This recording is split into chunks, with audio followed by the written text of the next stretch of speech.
Some of you may have heard me use the phrase liberty of contract. This phrase refers to the free market principle that allows one person to contract with another person for the lawful exchange of goods and services without undue government interference. This simple concept is the single most important factor in the wealth that's been created in the United States and the highest standard of living in the world. And it has been at the forefront of Texas' booming economic success. Unfortunately, there has been a recent national push for state and local governments to interfere with this tenet of economic freedom by imposing so-called ban-the-box and fair chance hiring regulations on private employers. This is not the role of government. Ban-the-box regulations prohibit employers from asking about a criminal history on their job application, and fair chance ordinances, such as the one recently filed by adopted by the City of Austin, take it a step further by prohibiting employers from even running a criminal background check until after an initial job offer has been made. This ordinance affects businesses who are not domiciled in the City of Austin, but who work in the City of Austin at least 20 days a year. The same City Council that ran thousands of jobs out of Austin by imposing onerous background check regulations on companies like Uber and Lyft has now made it illegal for other employers to even ask about someone's criminal history until a job offer has been made.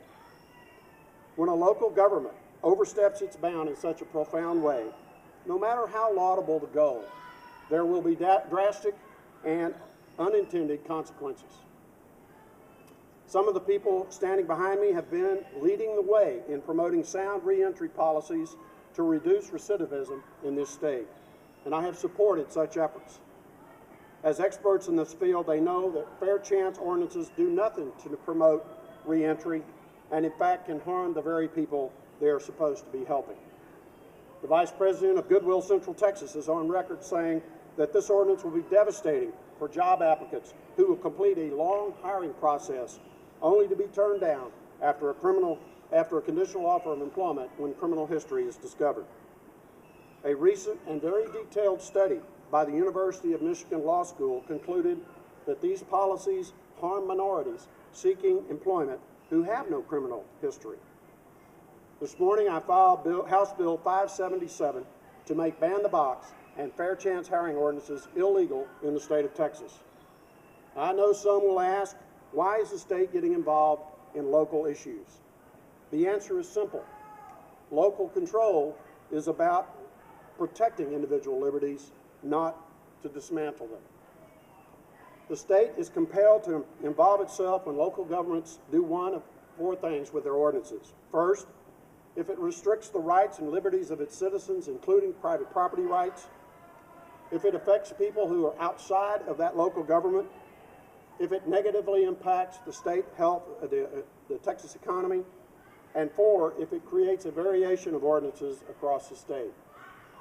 Fair chance ordinances, like the one passed by the City of Austin, causes the state to become involved because they violate all four of these principles. Most importantly, the restriction of rights and liberties of its citizens. The Texas legislature should not and will not stand for municipal intrusions on individual liberties and attacks on the economic health of our state. The staffing industry employs 1.1 million Texas workers every year.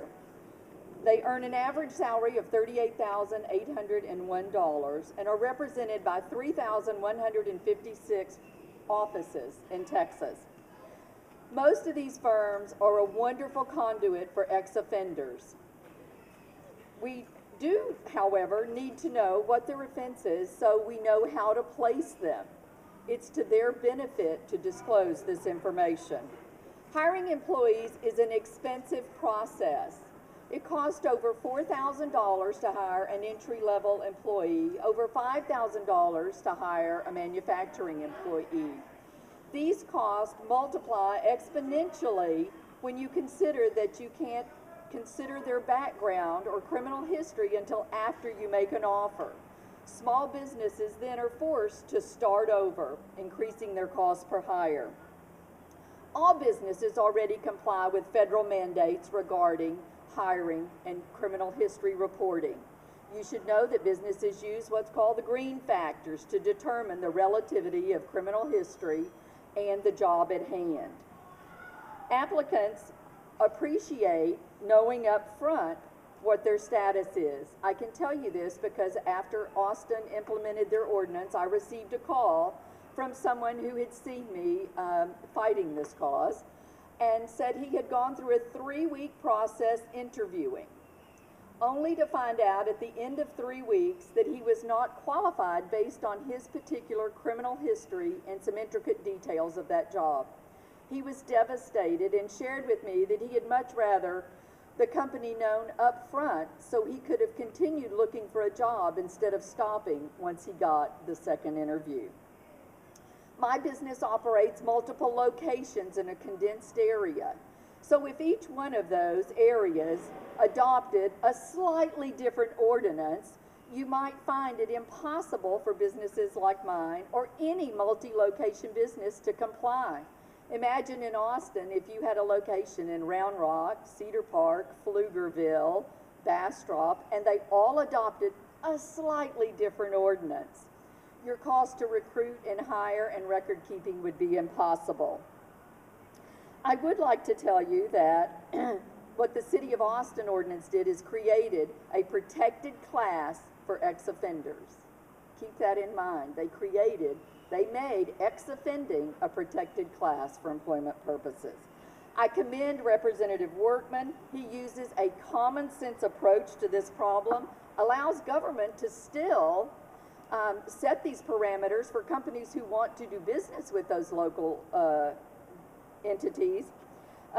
Representative Workman's bill would keep Texas business friendly, and we all know we need to do that. A statewide patchwork of ban-the-box laws that varies from city to city will make it difficult for multi-location employers to consistently select safe and productive employees. Such rules put all employers at risk of having their hiring decisions second-guessed by government bureaucrats, most of whom have never hired or managed a workforce, much less run a business. Whether they call it ban-the-box or fair chance hiring, these rules do create a new protected class based not on an individual's intrinsic characteristics, but on their behavior and their decisions.